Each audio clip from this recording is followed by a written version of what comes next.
The Project Eternity, The Searching of Lost Hopes. Prologue, Luminia, a world between worlds. The world of Luminia was a masterpiece of balance, a realm that thrived on the harmony of magic and medieval traditions. Emerald's forest blanketed its lands, and crystal clear rivers shaked through rolling hills. Feeling busting citizen alive with life and light. At its heart, Luminia shone as a beacon of peace between worlds, suspended in a fragile balance. Fate Queen, a boy of 16, lived with his family in the quiet countryside of Talmir, far from the political center of Luminia. His elder brother, Guard Queen, carried to straight of their father, the seasoned warrior who had once defended Lumine against invaders.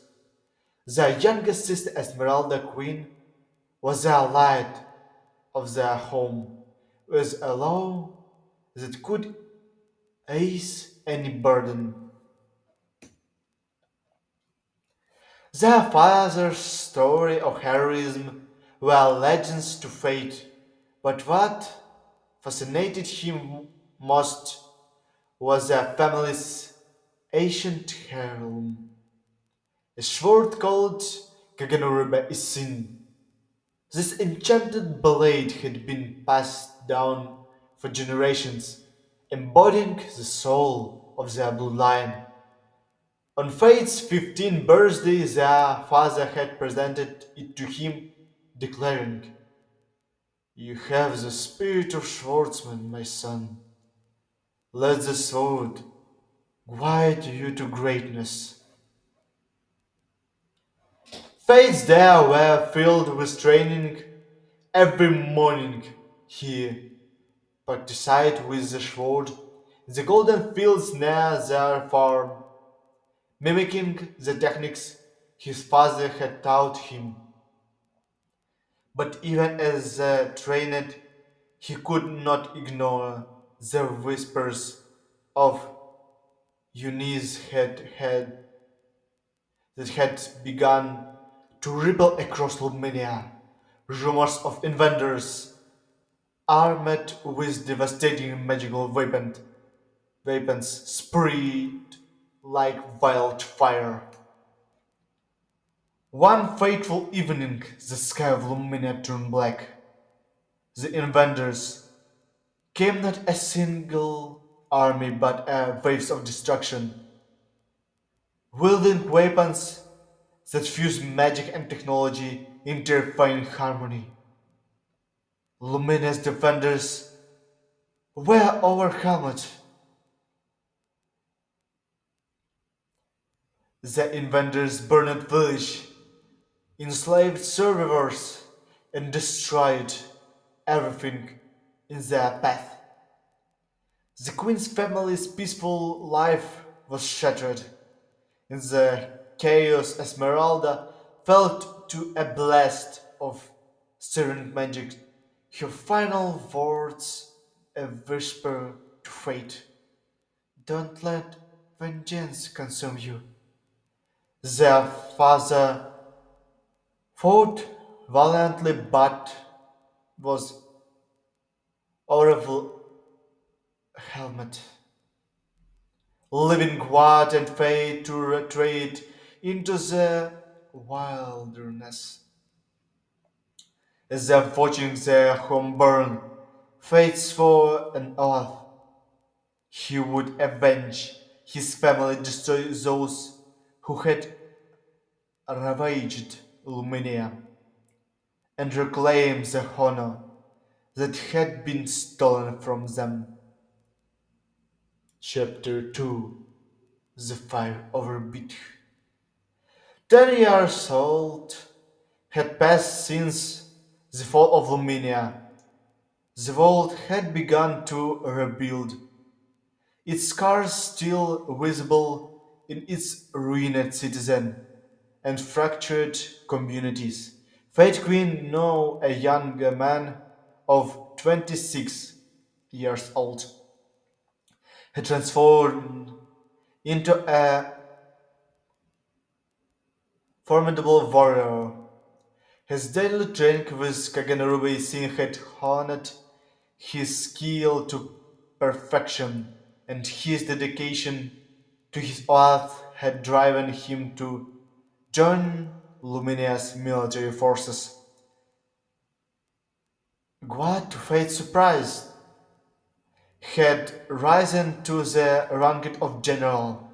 The reunion was bittersweet. The boy who had idolized his elder brother now stood before him as a soldier. You've changed, Guard said, studying face, used hands, and steely gaze. But strength is not just about swinging a sword.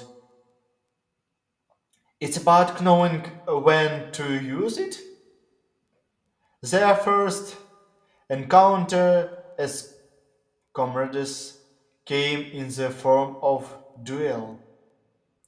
Guard's challenge was simple: prove your worth. Fate determined to show his brother how far he had come. Fought with everything he had. The clash of steel echoes through the training grounds as their swords meet in a furious dance. But despite Fate's skills, Quart's experience won out. You've got potential, Guad said, helped Fate to hit his feet. But potential is enough. Keep training. One day you might surpass me. Chapter 2: Prisoners of the Sense. Faye's journey of vengeance led him to Solarium, a wall of scorching desert and ancient ruins. Solarium was one of six worlds conquered by the invaders who had ravaged Luminia. Fate's mission was clear: located Darius Sanvan, the former ruler of Solarium, who had been imprisoned during the conquests. Solarium deserts were merciless Fate Squad, an elite team of warriors he had personally selected.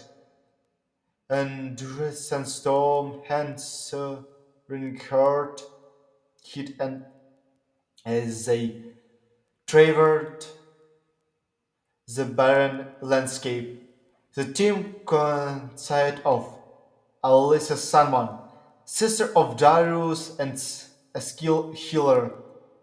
She guided the team with knowledge of Solarium's terrain.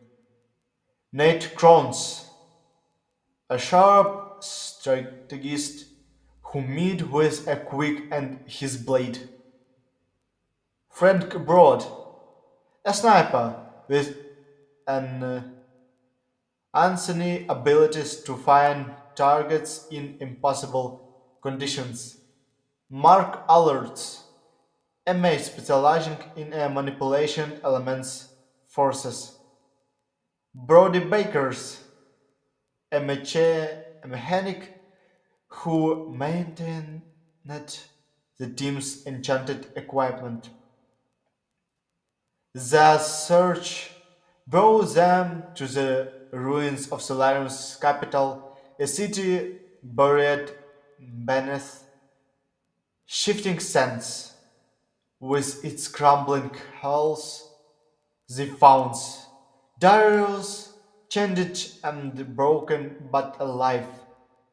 As they freed him, Darius revealed the truth about the inventors, they were not a united force but a coalition of corrupted worlds, each driven by its own greed.